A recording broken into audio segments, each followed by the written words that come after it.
Hey everyone, it is Hannah, your sparkling Spectrumite, and welcome to another WIP and Chat. If you're new here, thank you so much for stopping by and taking a chance on this channel.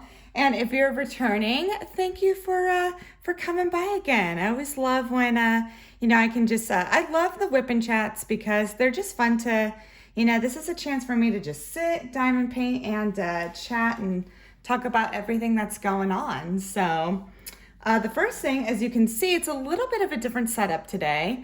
After doing my Craftibly unboxing video and had posted that, I kind of missed my Craftibly kit that I'd been working on prior to Wicked Black Tea. So this canvas that I've been working on, I actually started this quite a while back in July, and had kind of taken breaks with it, but I don't know, I was just kind of in the mood to pull it out again. So this is a canvas by Craftibly, and it is called Alice in Snow White, and the artist is Jasmine Becket Griffith. And this is a round drill.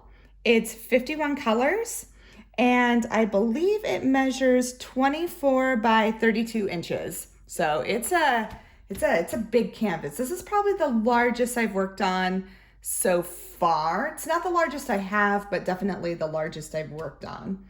And I figured today I'm just using this new pen that I got at Craftibly. So this is their Galaxy Poly pen in Aurora Swirl. And I did an unboxing of this and I'm really liking it. Using the typical purple tray that comes with their kits. And my cover minder, it's this really cute little Alice from Alice in Wonderland. And I actually got this before I had started a YouTube channel. So I'm actually really glad I get to highlight this seller because I didn't really get a chance. Really, Moneypenny? No, she wants to join in. So if you see my cat cross, there she is. She's just having fun. You see a weird shadow. But anyways, this cover minder is made by a small business on Etsy called Miss Minder. So I will definitely post it below because I think her minders are really cute. And I just thought this little Alice one was really adorable. So it's a little different setup today only because this is such a bigger canvas and it was kind of hard to set it up on my easel and things of that. So I decided, you know what, I'll just set it flat on the desk and I'll film just a different way. So I'm going to get started here. And you know what? I'm sorry. The last tool I am using, I almost forgot. I am still continuing to use this, but I am using this awesome pumpkin spice, everything nice putty that's made by Excuse Me Designs. So I will also make sure to link that putty down below. So anyways, I hope everyone's doing well. And I figured for today's WIP and Chat, because, I've only done 3 so far, because this is still a pretty new channel. But I figured, I was like, okay, well, I've talked about, my first one was kind of about family and, quite a bit about my pets, because I have 6 of them. And then the second one was the crafty tag questions, which was awesome. I was tagged in those, and that was another great way. And then, of course, the last one was my trip to Washington, D.C.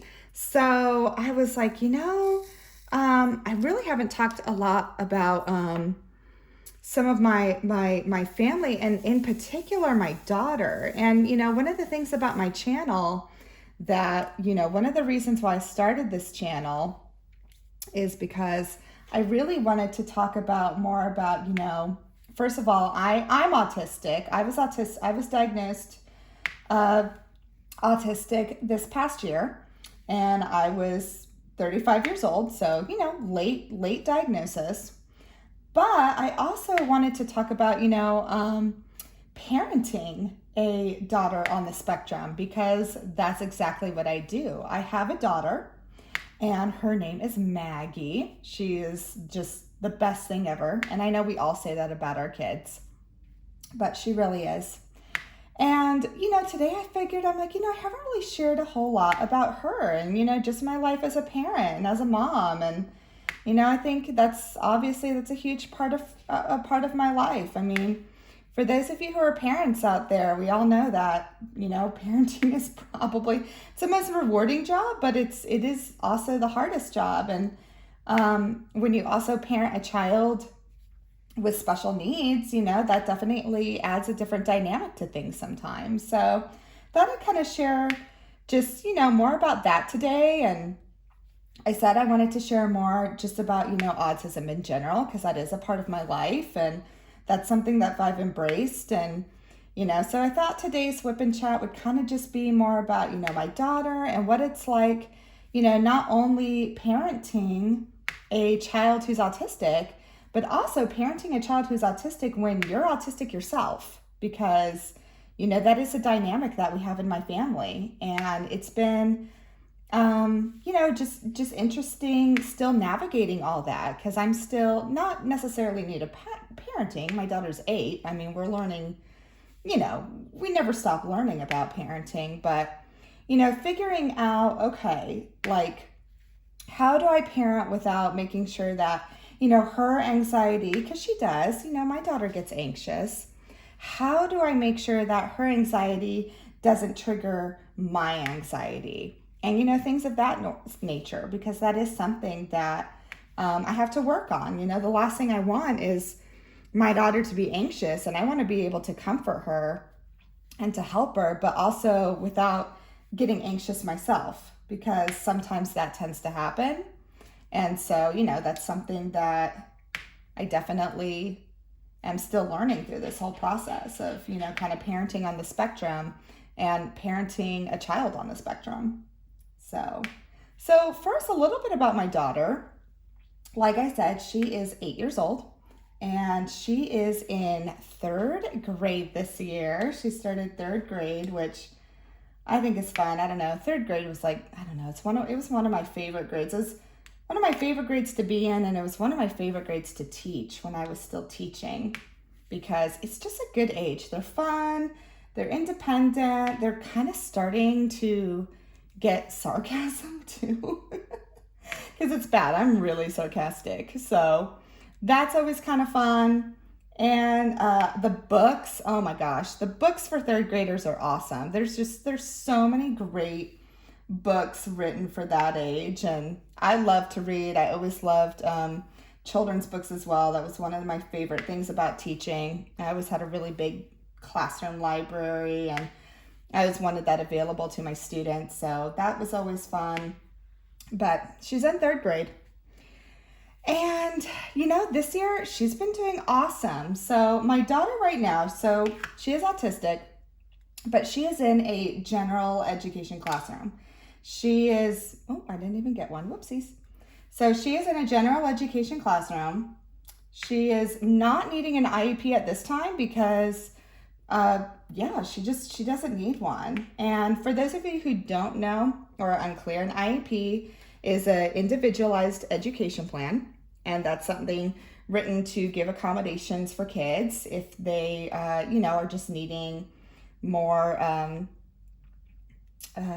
just accommodations to help them be successful in school. And I'm going to wait for that because that's on the line. And, that was also my job for 12 years. I was a special education teacher. And so writing IEPs was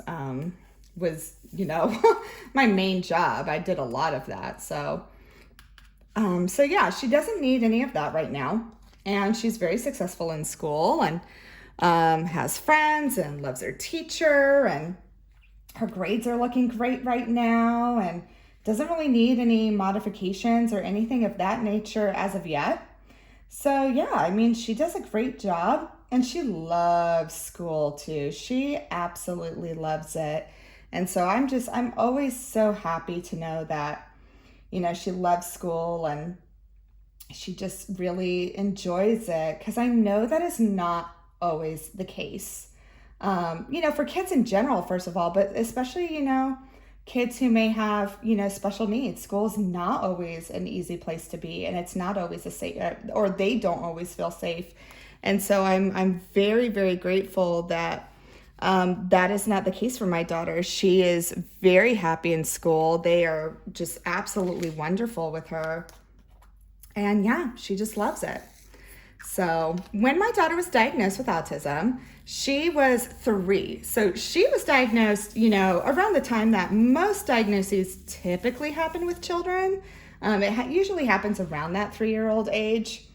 If again, people are, if you get the right resources. I know sometimes, unfortunately, that is not the case, and there's a lot of waiting times and things of that sort. So we were very fortunate enough that Maggie did get diagnosed at an age where early intervention was going to be very helpful for her.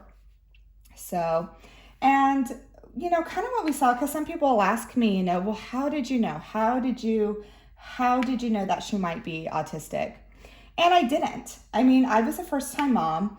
And I was a special ed teacher, so I was aware of, autism. But at that time, this was 8 years ago, I knew, I didn't know everything that it entailed. And gosh, even in the last 8 years since my daughter was born, there's been so much more research on autism and so much more information that has come out, particularly with girls on the spectrum too, because that is still something that we're working on, I think, in this country, and really I think globally. I think we're really trying hard to get more and not basically make it easier so girls get diagnosed faster, because there's a very large discrepancy right now between boys and girls being diagnosed, because sometimes girls just display differently, and we just haven't caught up with that yet. But fortunately with my daughter, she was diagnosed at 3 and started, interventions. But before she was even diagnosed, so we had to go through a whole process basically. And my daughter, basically it really just started from day one. Unfortunately, when she was born, I was ill. I had an infection. And so, it was kind of a rough birth. She was born with about 101 degree fever. I had a fever of about 104. So I was pretty sick and she was pretty sick. So that was kind of the start. It was not the best start, but thankfully, besides that, she's very healthy. She did spend okay, well, that's the cat. She did spend some time in the NICU, but thankfully it was only about 5 days. And then she got to go home and everything was good. So, everything was fine. Again, first-time parent, I didn't, know exactly what to look for. I just, was just trying to do my best. And thankfully I had my mom to help, and, I had older sisters who had kids, and, so I had resources, thank goodness. But probably at the time she was 2 months old, the first thing that is, she just wasn't, she couldn't turn her head. And I had noticed that, and I was just kind of like, okay. And, she was going to frequent pediatrician appointments because, they kind of do at that young age. And, pediatrician had noticed it, that she just wasn't really, being able to turn her head and things like that. And so immediately at 2 months, again, thankfully we had a very good pediatrician who was on top of it, had said that, I'm gonna recommend her or refer her for physical therapy. And I was shocked. I didn't even know they did physical therapy for babies that young. So I was like, okay. And so got her into physical therapy, and it was amazing. The physical therapist would come to our house and work with her at home, which was awesome. And, got Maggie, moving more and things of that nature. And what we found out is she was actually, she had low muscle tone, or they called it hypotonia. And yeah, she just had low muscle tone. So she wasn't really floppy, but, just didn't quite have the muscle strength to move around as much. So we really worked on that. And, so I figured, oh, okay, that was it. That was kind of not a big deal. We'll get her going again. Well, then, there were some other things that were kind of noticeable. So, when babies start to kind of look up or, kind of bat at things or things like that, Maggie just didn't really do that. I would, have her, laying down, and I'd like, shake toys at her and stuff like that. And she didn't really show any interest in it. She just kind of didn't even seem to really look at them. And so I was just kind of like, oh, okay, So again, brought it up with the pediatrician, who again always listened really well and things like that. And, she said, okay, well, let's just keep going with physical therapy and let's just keep working on it and we'll keep an eye on it. And so we did. And so at about 6 months, her mobility was definitely increasing. She was doing really, really well, but, just still kind of showing the same things, not really responding to people, not really looking around, anything like that. So at that point, our pediatrician was like, well, we probably really need to get her into a neurologist. And I was like, oh, okay. So of course, I'm a little nervous because I'm like, ooh, that sounds major to me. So we get her in with a pediatric neurologist and kind of tell him what's going on. And he's like, well, let's take a MRI and see kind of what's going on in her brain, because it could be a number of things, and there's a lot of different possibilities. I thought, well, maybe it's CP, or maybe it's who knows. So really, they're like, we're not going to really have any answers until we take a look in there. So she had an MRI done, and thank goodness, they were amazing about that. Basically, they just said, hey, just have her, eat, and then bring her in like when it's around nap time. And, we won't even have to use, because with an MRI, you have to be extremely still. Well, okay, how do you do that with a 6-month-old? So thankfully, though, it worked out really well, and, fed her, and thankfully then she conked out, wanted to take a nap, and just slept through the MRI, which was amazing. So they planned it perfectly. They were awesome about it, and, never had to put her under anesthesia or anything like that to keep her to stay still. So that was great. So what they had found out was, they were like, well, what we're seeing here is like everything looks good, brain activity looks great, all that. But what we see here is she has something called delayed myelination. And I was like, well, okay, what is that? And they said, well, think about all the different nerves in your brain. Okay, think of them as wires. And you know how with a wire, typically most wires will have like, a rubber coating around it to protect the actual wire. And that's what myelin is. It's like the sheath around, all the different, so to speak, wires in your brain, right, to protect them. And hers hasn't grown in all the way yet where it should be. So they're like, so because of that, that could be why her brain might not be just getting all the messages to her body. So for example, her brain might be telling her arm, hey, move my arm, or something like that. But because her myelin sheath wasn't completely developed yet, that message her brain was trying to send was like getting lost in translation, so to speak. So I said, well, okay, so, we find out about that. And we're like, well, what do we do about that, And thankfully they said, well, typically, it will eventually develop on its own. Like it'll come. Just what you have to do is, really is keep doing the therapy, keep doing the PT and that intervention to keep, working with their body to kind of respond to those signals. And then, we'll check again. So we did that. And they said, let's check again. They're like, let's go for a year. We want to check in a whole year. And we're like, okay. So for a whole year, we, work with her with physical therapy. And in the meantime, so between 6 months and 18 months, there were some other things that kind of started showing up.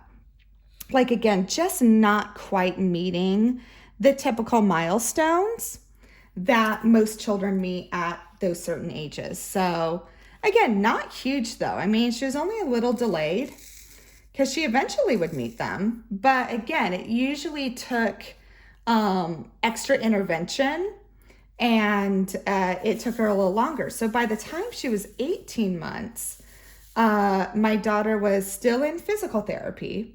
But by then, she was also in speech therapy and she was also in occupational therapy. So the therapies had increased because what they had been seeing, and just because of, her not just quite meeting the milestones that she needed to meet at certain times. So by then, so at 18 months, she had about, 3 different therapies going on. And then it was time to check her again to see if that myelin sheath had grown in. And it had. So myelin was there. Her brain looked totally typical. They were just like, yeah, okay. So, at this point now, just, really just keep doing the therapy until, you're seeing that she's, meeting milestones and doing that. So we did. And again, there was awesome improvement. Like she did start talking a little more, still delayed, but she could say words. She could say single words. Typically I could understand what she wanted. And, she was moving around fine. She was walking, she was crawling, she was doing all those things. But I noticed even after all that, there were just still some things that she wasn't doing. And one of those things was, first of all, she wouldn't respond to her name. I would call her name and, again, by then she was almost 2.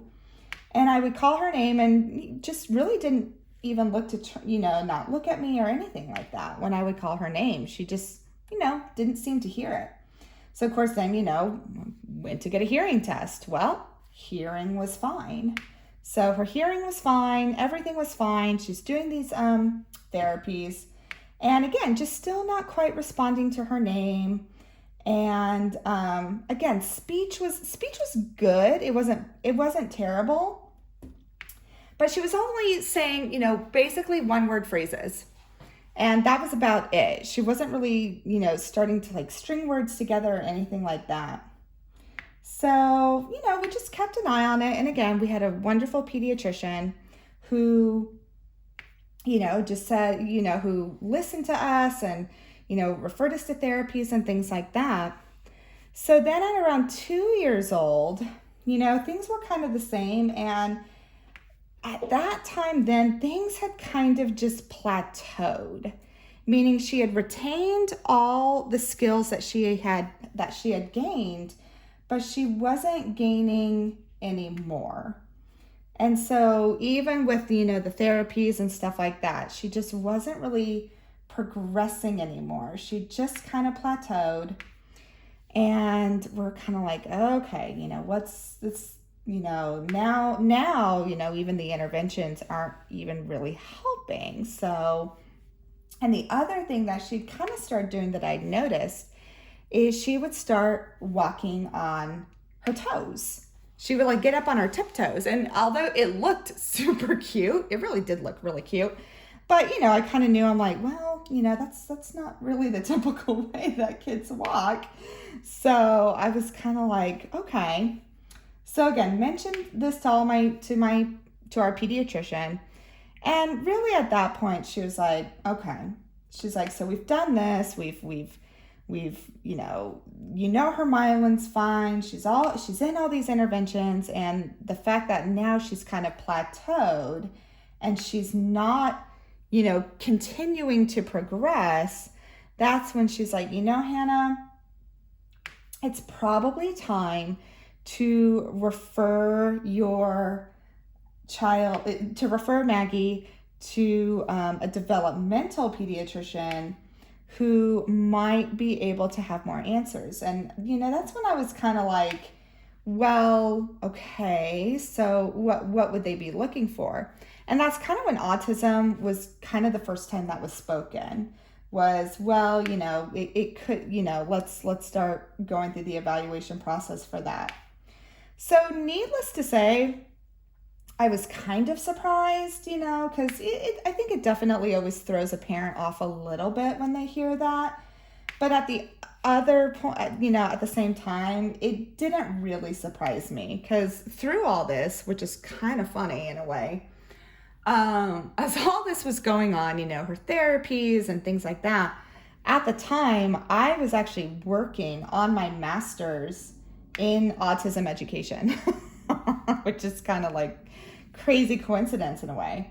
So, so I'd kind of already been reading about, some things to look for and what it can look like and things like that. So when she told me autism, the pediatrician, and that could be something that we need to evaluate for, I was kind of like, okay, still a little surprised because I think you're always going to be surprised no matter what when it's your child. But at the same time, I was like, you know what? Okay, it makes sense because of just what I've been learning through my classes. So the problem was, though, this is where it, and I know right now, and if you're a parent who is kind of going through this right now, believe me, I totally get it. So the process, though, to even see a developmental pediatrician or really a clinician who can evaluate for autism, it is a waiting process. It is a very, very long waiting process. And when they told me, the pediatrician, she's like, okay, so here's the thing. She can see, a clinician who can do all this. However, it's an 18-month waiting list. So, I was shocked. I was like, are you like 18 months? Like what are you supposed to do until then? You can keep doing therapies, but it's like, and I think with any parent, you just want answers at that point, it's like, okay, I've done everything. Like I really want answers because you want to, everyone wants their child to be as successful and as happy as possible. And at this point, Maggie was having communication problems. She was getting very frustrated because, she couldn't communicate what she wanted. I was at a point where I couldn't really figure out what she wanted. So, there was a lot of tears and a lot of stress. And, so at that point, you're just kind of like, I just, I want my child to be able to, to be happy and to, voice what they need so I can provide it. So we were kind of shocked at that. It's like, oh man, 18 months. Like what, like by then she would have been, 3.5, almost 4 years old. And we were just like, oh my gosh, like what are we going to do for the next year and a half? How is that going to work? So, but then thankfully she had said, or she's like, how would you feel about traveling a little bit? And my husband and I were like, okay, well, how far? And she's like, well, only about 3 hours. And we're like, oh, well, 3 hours, that's nothing. Like we could travel. That's not a problem. So she said, okay, because what I could do, she's like, is I could refer you to this place that does it, but it's going to be, 3-hour drive. You'd obviously, have to stay overnight and things like that. But the wait there is only about 9 months. So we were like, well, 9 months is better than 18 months. So that's what we decided to do. We're like, that's fine. We'll drive, we'll get a hotel, we'll stay for however long we need to stay. We'll make it work. So that's what we did. So in that 9 months that we were waiting, the clinician that we were going to see up there basically wanted her entire health history. And by then, my daughter Maggie, she'd had a pretty good little stack with her health history because, she'd already seen a neurologist. She was seeing a physical therapist. She was seeing an occupational therapist. She was seeing a speech therapist. So I had to send all those things up to them. And then, talk about, and then they were like, okay, and then we're going to use all this time to like really review it and review her health history and things of that nature. And then, in the meantime though, like keep it up with the therapy. So we kept it up. We kept doing the therapy. She was in this therapy group with other children. That was awesome. That focused on speech and OT and PT. So it was really cool. It was like a play group for her. So that was really cool. And again, every single, therapist we ever came across was just absolutely fantastic and was always just formed amazing relationships with Maggie, and we're always so kind and so warm, and we always feel like very fortunate that we had that. And so finally 9 months go by. So at this point Maggie had literally just turned 3, and so we go there, and I put that on, put one on upside down, guys. So we get there, and so the process basically is by then they had already reviewed her medical history. So, I mean, they knew her medical history like the back of their hands. It was amazing. They knew everything about her. And who you saw a developmental pediatrician, a developmental psychologist, a speech pathologist, and then another developmental pediatrician resident. So it was 4 people. And they really just used the whole day to observe Maggie, to still, interview Blake and I as her parents, and, just to continue to get more information besides all the information that I had already sent.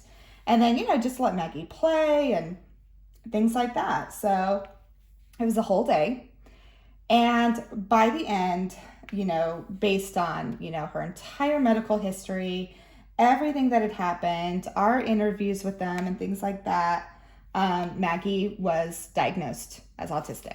So with that, as a parent, honestly, a big part of me was, I definitely had my, I was nervous because of course I was like, because even if you know about it or if you've studied it, you're never fully prepared, I don't think. You just never are.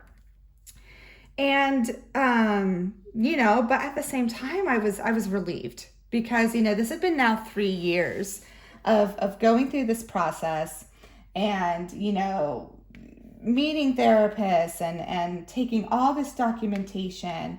And, and also with this diagnosis, that kind of opened up more possibilities to getting her more services to help her.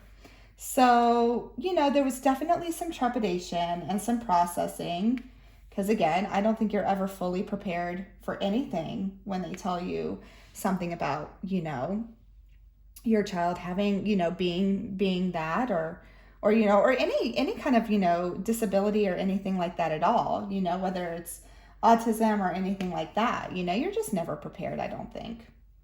And so, yeah, but then the other part, I was just like, oh my gosh, we have answers. And now we have a new plan moving forward, and I can be proactive in that. And so, I was kind of relieved because I don't know about, any other parents out there who may be listening, but, I think as a parent, you do at some point, you just, like you're willing to do anything just to help your child. You want to be able to do whatever you can just to make sure that your child is happy and feels safe and your child is healthy. And it's hard when you gotta wait or just you're not sure yet, and it's just this huge process. It can be pretty draining.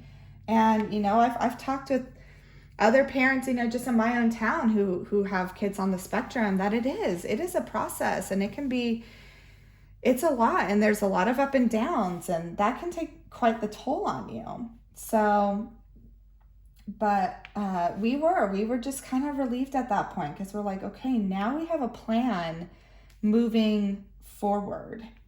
And so that's exactly what we did. We were able to get her more interventions, and, and with those interventions, thankfully, she started putting words together, and she started saying sentences, and then, that vocabulary continued to grow, and, her mobility got better, and, she could handle, because when she was little, she had a real aversion to, anything sticky or things like that. So, we had fun playing with more stuff like that. And, kind of helping her with OT, with getting used to different textures and things of that nature. And, it's so funny because then she loved it and she just had so much fun with it. It's so funny now because, she's 8. And, I don't know if any of you have, kids around that age, but, slime, like they all love slime, and I forbid it in my house because it gets everywhere. But, this was something that my daughter would have never have touched, beforehand. And now it's like, yeah, I mean, she absolutely loves it. So, it was great, and it was completely worth the process. And yeah, so that's where we are now. And she is now 8. Yeah, again, like I said before, she's 8 years old and doing extremely well. And she does go to a therapist to help with anxiety because that's where it kind of comes to, me also being on the spectrum.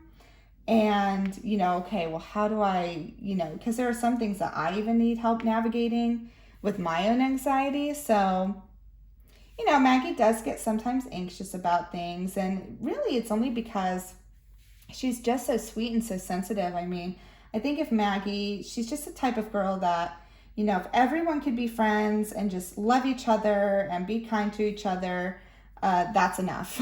Like, that's what she wants. And, unfortunately, our world isn't always like that. And so it does. It actually makes her kind of anxious.